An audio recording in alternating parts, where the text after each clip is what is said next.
Hey guys, Ashlane here. Today we're going to be revisiting the 4-jump GoWi, GoWiWi, or GoWiPe variations using the 4 jumps and heavy on the golems. So let's discuss some strategy keys first. So you always want to consider the base you're attacking.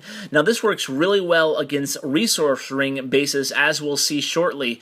It's a much more viable due to the poison in the game now. You're able to drop lightning spell in that 5th spell slot, and you can actually replace it with a rage. So you can use a poison, a rage spell, and 4 jumps.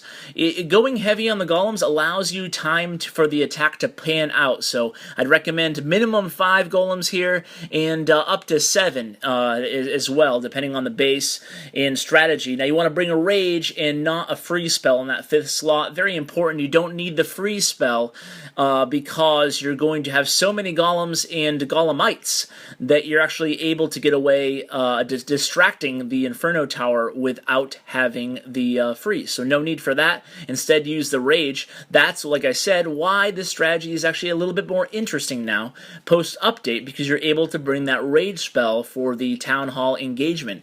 So we're going to have to deal with a Hound in the Clan Castle here. Now, Hound has become very quickly the most popular troop for the defensive Clan Castles, and you can see offensively, you're going to go ahead and most likely bring wizards or a golem, obviously, because those are going to be your bread and butter of these attacks. But a lot of attackers seem to be using wizards, and what you do is you use those wizards to in the Clan Castle to funnel towards the center of the base after you kind of clear out the edges with the rest of the wizards and golems and jump spells.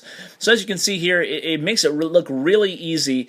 This clan, Arab Gulf, actually a ton of their attackers, if not all, used the 4-jump strategy, and they all were really successful at it. So I figured I'd really focus on their attacks in this video, just because they were so good at it. You can tell they've been doing it for a long time.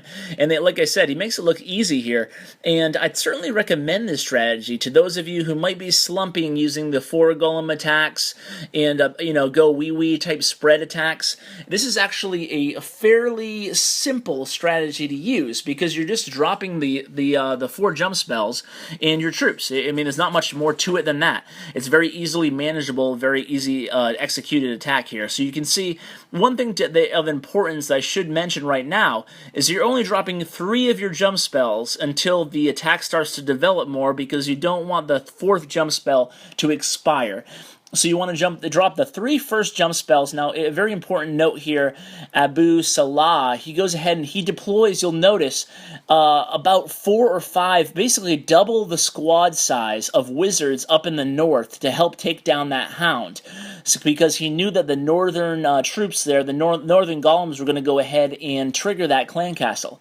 So you can see now his heroes are coming from the northeast. They're going to funnel really nicely into the center of the base now that the flanking golems have taken out all the defensive units, thereby creating a hole in the baiting defensive units that are so successful, such a successful mechanic of this base, I should say.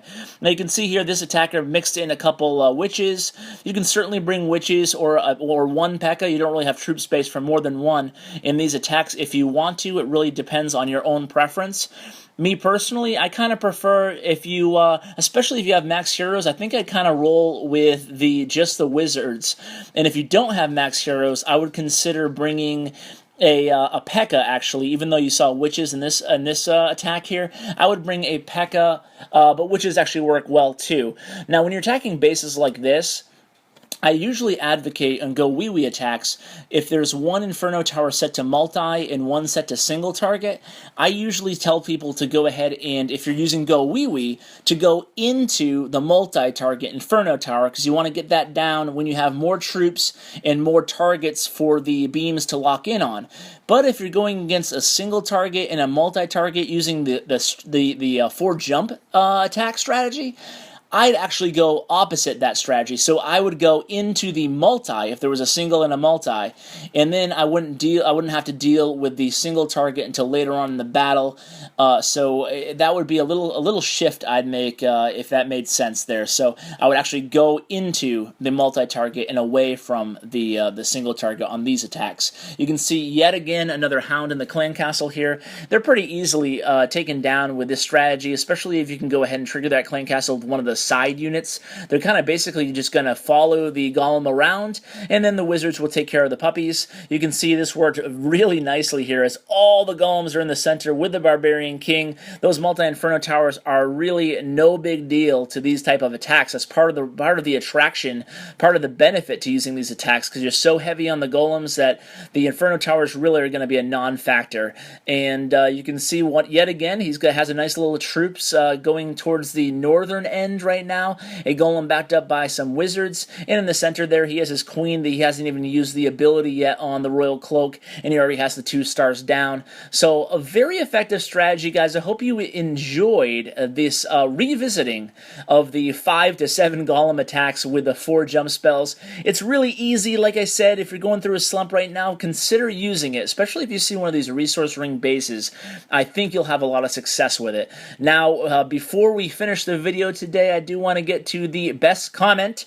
You can know that we are doing this for each video now, and guys, you can take a little break from the poetry. We've seen a lot of poetry, and the next winner is going to go to, drumroll please, it was the Q&A. So this guy says, T-Soup Pop says his biggest pet peeve is when people complaining about their clans not talking enough and that they don't try to add to the conversation. I think myself and my co-leaders agree.